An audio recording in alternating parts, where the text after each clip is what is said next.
যথাযথভাবে পালন না করলে কিভাবে হবে?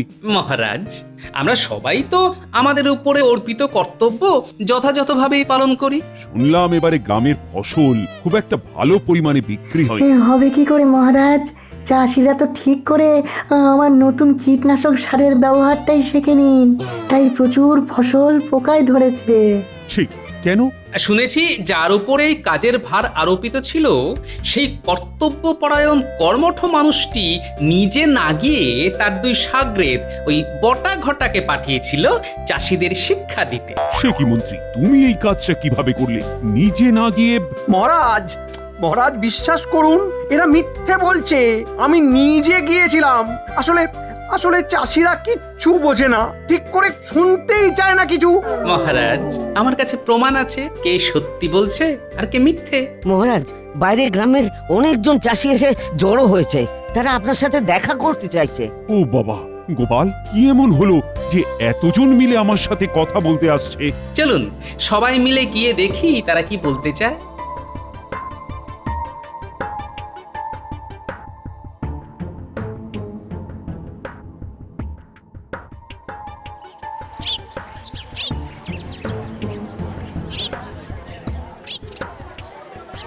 হে আমাদের প্রিয় সকল চাষি ভাইয়েরা, মহারাজ আজকে তোমাদের সকলের কথা শুনতে এখানে হাজির হয়েছেন। তাই আমি সকলকে এই মুহূর্তে অনুরোধ করব যে তোমরা তোমাদের কথা ধীরে সুস্থে মহারাজকে বলো। মহারাজ, এই বছরে ক্ষেতের ফসল খুব একটা ভালো বিক্রি হয়নি মহারাজ, তাই গোটা গ্রাম আমরা খুবই অর্থাভাবে ভুগছি। কত ফসল নষ্ট হয়ে গেছে। দুবেলা খেতে পর্যন্ত পারি না মহারাজ।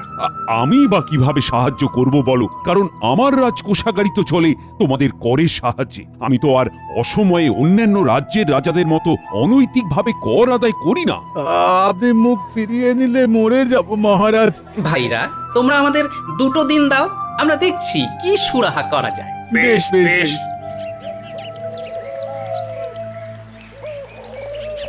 গোপাল, আমরা তাহলে চাষিদের জন্য কি ব্যবস্থা নিতে পারি? দেখুন মহারাজ, আমাদের এখন গোটা রাজ্যে যারা আর্থিক অভাবে ভুগছে তাদের সকলকে মোহর দিয়ে সাহায্য করার মতো সাধ্য নেই। একদমই তাই। সেক্ষেত্রে গোটা রাজ্যের কথা ভেবেই আমরা মোটামুটি দিন 3 জন্য চাল ডাল দিতে পারি। তা হতে পারে। শস্যাগারে মজুত রাখা চাল ডাল যা আছে তাতে গোটা রাজ্যের লোকজন এলেও 3 দিনের মতো জোগান হয়ে যাবে। কিন্তু বাকি দিনগুলো, মানে ওদের তো অভাবটা কাটাতে কিছু একটা ব্যবস্থা করতে হবে। মহারাজ, ভাবছি ওদের অভাব কাটানোর জন্যে একটা অতিরিক্ত আয়ের ব্যবস্থা করাই শ্রেয়। কিভাবে করবে সেটা? একটা মেলার আয়োজন করে কিছুদিন মেলাটা চলবে, আর সেই মেলায় দোকান দিলেই তাদের কিছু আয় হবে। তারপর আমি নিজে গিয়ে তাদের আমার আবিষ্কার করা নতুন কীটনাশক ব্যবহার করা শিখিয়ে আসবো। বাহ বাহ, সাধু সাধু। তাহলে কি সব জায়গায় আমি প্রচার করে দেব? না মহারাজ, আগে চাল ডাল বিতরণ শুরু হোক, তারপর।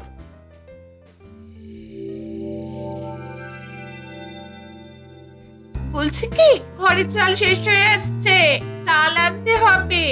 পেটে কেটে আর 1 দিন মতো হবে হয়তো। হ্যাঁ, সে তো আনতেই হবে। তাহলে বাজারে যাবে যখন, তখনই নিয়ে এসো। না না, রাজপ্রাসাদ থেকে নিয়ে আসবো। মানে রাজপ্রাসাদে কি আজকাল বাজার বসছে নাকি?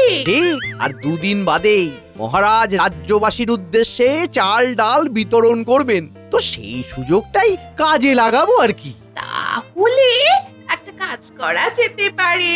বটা ঘটা একবার নিচেটা গিয়ে বেশ কিছু পরিমাণ চাল ডাল নিয়ে এলো। তারপরে দুজনে দুবার করে ছদ্মবেশ ধরে 3 দিন পর চাল ডাল নিয়ে এলে আমাদের ঘরের জন্য কিছুটা রেখে বটা ঘরটাকে কিছুটা দিয়ে তারপর বাকিটা তো আমি বলছি, আর বাকিটা শহরে বিক্রি করে দিতে বলছো তো? একদমই তাই। তুমি পুরো একদম আমার মনের মতো গো গিন্নি, একদম মনের মতো।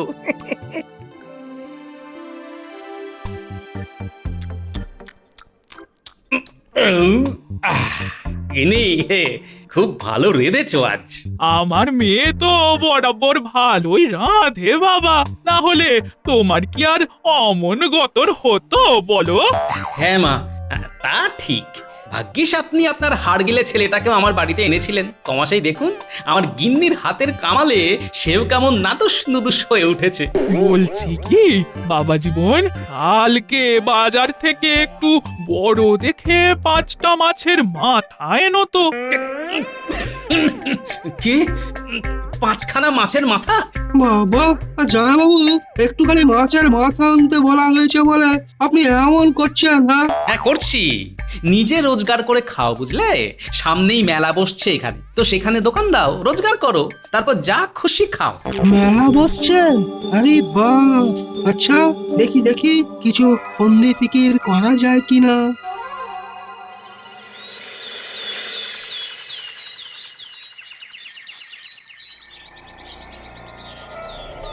তাহলে তোদের মাথায় ঢুকলো তো প্রথম দিন ছদ্মবেশ ছাড়াই গিয়ে চাল ডাল নিবি, তারপরে 2 দিন 2 ধরনের ছদ্মবেশে তোদের দুজনকে যেতে হবে।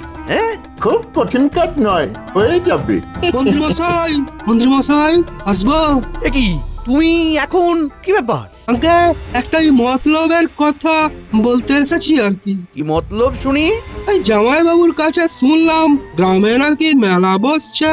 হ্যাঁ, তাতে তোমার কি? বলছি কি ওই মেলার দায়িত্বটা কার হাতে রয়েছে? কেন আমার হাতে রয়েছে? 2 দিন পর মেলাতে দোকান দিতে বলার জন্য আমি নিজে সকল গ্রামবাসীর কাছে যাব। হ্যাঁ, তাহলে তো ভালোই হলো। শুনুন, বলছিলাম কি ওই মেলাতে যারা যারা দোকান দেবে বলে কথা দেবে, ওই তাদের কাছ থেকে না ওই 50টা মোহর নিয়ে আমরা যদি বলি যে ঢালাও খদ্দের এনে দেবো, তাহলে কেমন হবে? হ্যাঁ, মানে মিথ্যে বলে 50টা মোহর নিজেদের জিম্মায় বিনা পরিশ্রমেই আনার কথা বলছো, তাই তো?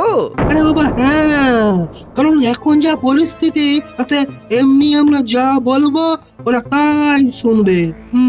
বুঝলাম। আমরা যদি 20 জনের কাছ থেকেও ছলচাতুরি করে 50টা করে মোহর জোগাড় করি তাহলে তো বিশাল ব্যাপার। আর এমনিতেই শুনলাম গ্রামে প্রায় বছর 3 পরে মেলা বসছে, সুতরাং ওই লোকজন ভালোই হবে। হ্যাঁ, আর ওরা ভাববে আমাদের সাথে চুক্তির ফলে ভিড়টা হচ্ছে, তাই তো? একদম তাই। দেখেছেন কি সুন্দর বুঝে গেলেন। তবে ওই শুধু লিখিত পরিচিত ভাবে এই ব্যাপারটা ওই গোপনে রাখার জন্য একটা বন্দোবস্ত করে ফেলতে হবে। হ্যাঁ, হুমকি দিলেও কাজ হবে। বলবো যে এই ব্যাপারটার কথা প্রকাশ্যে আসলেই দোকান পুড়িয়ে দেওয়া হবে। কি জবরদস্ত পরিকল্পনা! আমাদের তাহলে এখন কত কাজ, কত মোহর! না রে হতভাগা, তোরা শুধু চাল ডাল বাগিয়ে আনতেই যাবি। দেখে দেখে শেখ। গোপালের শ্যালক আমার সাথে কয়েক মাস মিশেই কেমন পাক্কা বদমাশ হয়ে উঠেছে।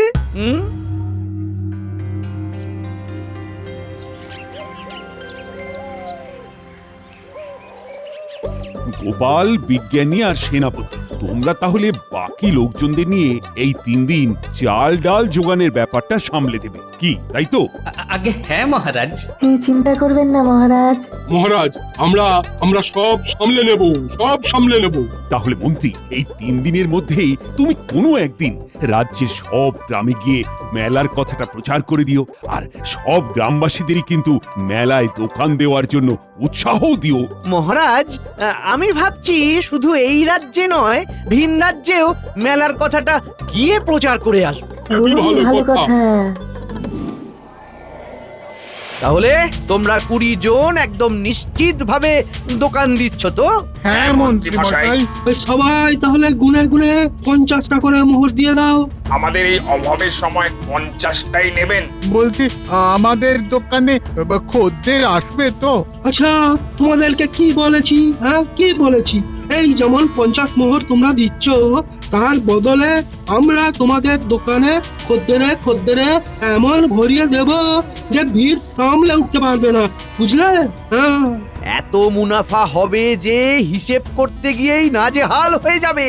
তবে হ্যাঁ, মনে রেখো, এই ব্যাপারটা যদি কেউ বাইরে সবার সামনে এনেছ তো তাহলে কিন্তু ঘোর বিপদ। হ্যাঁ, পুরো দোকানটাই না আগুনে জ্বলে ফুস হয়ে যাবে। হ্যাঁ, এই তাহলে তোমরা এই চুক্তিতে রাজি তো? রাজি না হয়ে আর উপায় বাকি, গোটা রাজ্যে সকল চাষিদের ভিতরে সব থেকে অভাবে ভুগছি আমরা এই 20 জনই। সেই জন্যেই তো আমি তোমাদের জন্য বিশেষ ব্যবস্থা নিচ্ছি। মনে রেখো, হ্যাঁ, মন্ত্রী মশাই যেমন কাজের তেমনই দরদি। হ্যাঁ, উনি যা বলেছেন ঠিক তেমনই হবে, আশ্বাস রাখো।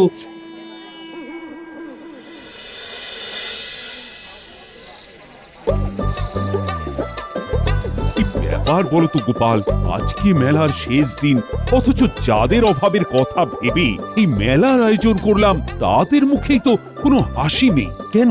এমনকি দেখা পর্যন্ত করতে এলো না। মেলাতে তো সব দোকানই চুটিয়ে বিক্রি হয়েছে। হ্যাঁ, তা তো হবেই মহারাজ, কারণ বহু বাইরের রাজ্যের লোকও তো এসেছে। হে গোপাল, ও মহারাজও আছেন, ভালোই হয়েছে। আসলে একটা কথা বলতে এলাম। বলো বলো। মেলার পিছন দিকে দেখলাম মন্ত্রীমশাই আর শ্যালক বাবু যারা সেদিন রাজপ্রাসাদে এসেছিলেন তাদের মধ্যে একজনকে দাঁড় করিয়ে খুব বকছে। মনে হচ্ছে এই মেলার পিছনে কোনো গুপ্ত রহস্য আছে মহারাজ। গোপাল, একটু খোঁজ খবর নাও, দেখো তো ব্যাপারখানা কি। শ্যালক বাবু আর মন্ত্রীমশাই দুজন যখন এক হয়েছে, ব্যাপারখানা কি তা খোঁজ তো নিয়ে দেখতেই হবে। এই ন্যাপলা গুলটে, তোদেরকে একটা খুব গুরুত্বপূর্ণ কাজ করতে হবে বলে ডেকেছি, বুঝলি? কি কাজ বলো? মন্ত্রীর বাড়িতে হাড়ি পাতা নাকি দাদু? একদমই তাই। মেলার দোকানীদের মুখে হাসি নেই, উপরন্তু দেখা গেছে সে আর আমার শ্যালক মিলে একজন দোকানদারকে বকুনি দিচ্ছে। তাছাড়া এই রাত্রেও আমার শ্যালক এখনো বাড়ি ফেরেনি। তার মানে সে মন্ত্রীর সাথে এক হয়ে কিছু একটা করছে। এবারে কি করছে তা আমরা জেনে আসছি দাদু, তুমি কিচ্ছু ভেবো না তো। যা যা যা, তাড়াতাড়ি যা। তাহলে তুমি নিশ্চিত যে এই 995টা মোহর এখন নেবে না? আরে না না, বললাম তো, আমি শুধু এখন 5টা মোহর নেব, ব্যাস। বাকি 995টা মোহর আপনি তুলে রাখুন আর আমাকে ওই সই করে এই মর্মে লিখে দিন যে ওই মেলার 20 জন অভাবী চাষি ওরফে দোকানীদের থেকে চাপ দিয়ে সংগৃহীত সর্বমোট মোহরের ভিতরে শ্যালক বাবু তার প্রাপ্য মোহরের ভাগ থেকে 5টা নিয়ে বাকি 995টা মোহর আমার কাছে গচ্ছিত রাখলো। বাবারে বাবা, তুমি তো সবার ওপরে হে। যাকে যাকে যাকে আমি খাটের নিচে লুকিয়ে রাখবো, তাহলে স্ত্রীও টের পাবে না। তোমার সুবিধা মতো চেয়েও দিয়ে দেবো। ভাগ্যিস ওই 20 জন চাষি দোকানে খদ্দেরের লোভে প্রত্যেকে আমাদের 50টা করে মোহর দিয়ে দিয়েছিল। বোকা হবার দল। এই দুজন কি বদমাইশ দেখ, চল দাদুকে খবরটা দি।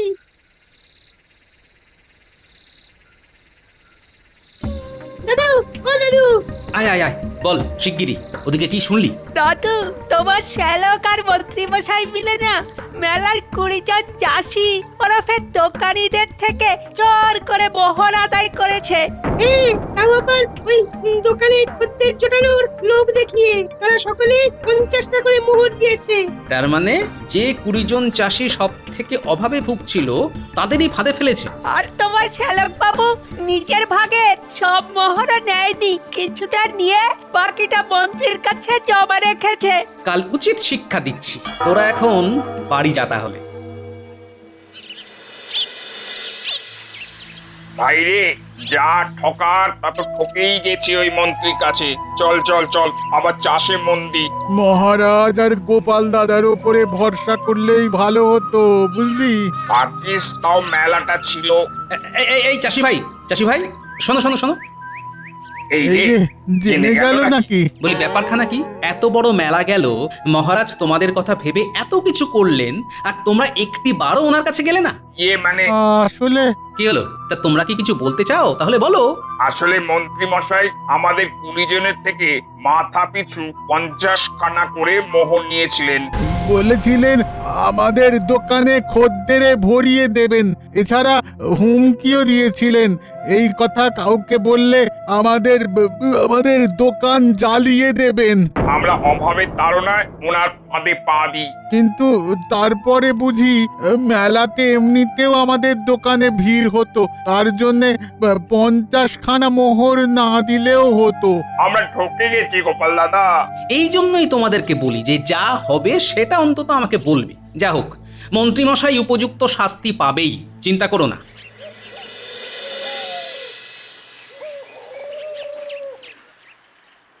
কি বলছো গোপাল, তুমি জাদু দেখাবে, তাও আজই এই ছুটির দিনে? হ্যাঁ মহারাজ, এই জাদু খেলার মাধ্যমেই আপনি বুঝবেন যে মেলার পিছনে মন্ত্রীমশাই আর আমার শ্যালক কি কলকাঠি নেড়েছে। ব্যাপারটা একটু পরিষ্কার করে বলো তো। মহারাজ, যে 20 জন সব থেকে অভাবী চাষি আপনার কাছে আর্থিক সাহায্য চাইতে এসেছিল, তাদের দোকানে মন্ত্রীমশাই প্রচুর খদ্দের দেওয়ার নাম করে মাথা পিছু 50টা করে মোহর বাগিয়ে নিয়েছে। এমনকি দোকান জ্বালিয়ে দেওয়ারও হুমকি দিয়েছেন। কি বল, তাহলে প্রমাণ করবে কি করে এসব? এমনিতে আমি ওই 2 চাষির সাথে নিজে কথা বলেছি। এছাড়া ওই ন্যাপলা গুলটেও শ্যালক আর মন্ত্রীর কথা শুনেছে মহারাজ। এভাবেই তোমার জাদু প্রয়োগ করবে, তাই তো? হ্যাঁ, আপনি শুধু আমায় 995টা মোহর দেবেন আর পেয়াদা দিয়ে চাউর করে দেবেন যে আজ সন্ধ্যাতে প্রাসাদের প্রাঙ্গণে আমি জাদু খেলা দেখাবো। বেশ বেশ বেশ।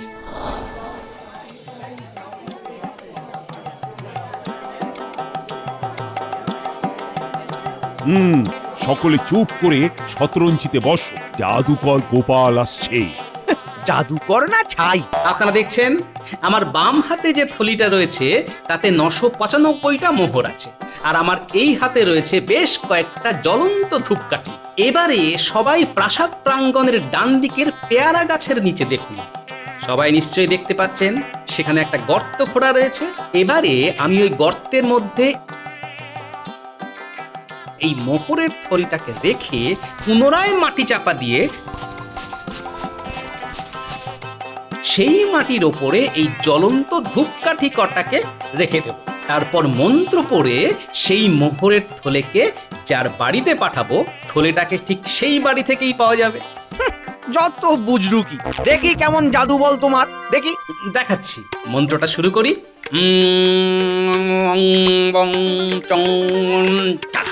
এসব কি হচ্ছে কে জানে? মোহরের থলেটাকে আমি মন্ত্রীর বাড়িতে পাঠিয়ে দিয়েছি।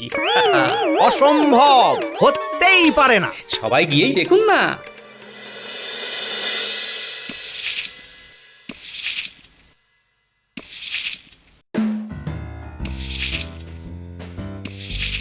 ও মা, খাটের তলে সবুজ কাপড় মোড়ানো, এটা কি?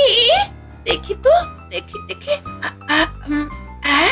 বাবা, এ তো দেখছি কাপড় সরিয়ে ঘট ভর্তি মোহর।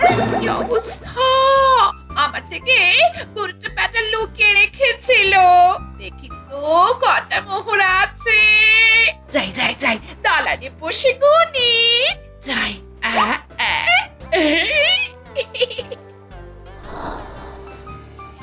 মিচি মিচি আমার বাড়িতে আসা, এসব গোপালের বুজরুকি। সবাই গিয়ে দেখুন না একবার, বুঝলো কি নাকি সত্যি। 990, 991, 992, 993। আরে, মন্ত্রীর স্ত্রীর হাতে ওটা কি? ঘট, যার ভিতরে মোহর আছে, আর সেটা উনি গুনছেন। অসম্ভব! এই এই, আরে আরে, তুমি এই ঘরটা কোথায় পেলে? আমি এই ঘট ভর্তি মোহরটা এক্ষুনি ঘর ঝাড় দিতে গিয়ে পেলাম। খাটের তলায় ছিল, কোণে দেখলাম 995টা মোহর আছে। হ্যাঁ। কি মহারাজ, দেখলেন তো আমার কামাল? হ্যাঁ, কি সবাই দেখলেন তো? চুপ চুপ, এটা এটা আমার মোহর। এই যে, এগুলো কোথা থেকে এলো? এই যে মন্ত্রী মশাই, মিথ্যা বলবেন না। হ্যাঁ, এই মোহরগুলো আমার, আমি রাখতে দিয়েছিলাম আপনাকে 995 খানা। আমার সামনে ওই সবুজ কাপড় দিয়ে মুড়ে আপনি রেখে দিয়েছিলেন। না, এ মোহর আমার।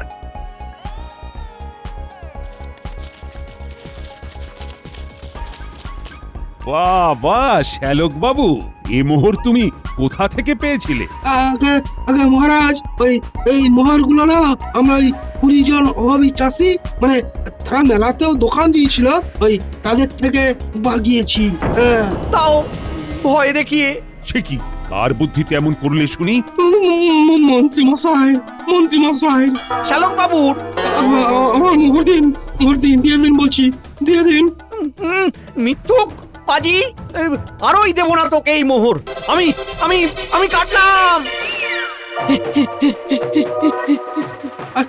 মন্ত্রী মশাই দাঁড়ান বলছি, দাঁড়ান। ও গোপাল, ওরা তো এবার ছুটলো। বলি, তাহলে ওই মোহরগুলো কোথায় গেল? মহারাজ, ওই মোহরগুলো যথাস্থানেই রয়েছে। বাবা বাবা বাবা, জাদুর নামে তুমি তো একদম ওদের নাজেহাল করে ছাড়লে। হ্যাঁ হ্যাঁ মহারাজ, তাছাড়া আর তো কোনো উপায় ছিল না মহারাজ। না, রাজ্যের হিতার্থে মাঝে মাঝে মিথ্যে জাদু দেখানো মন্দ নয়।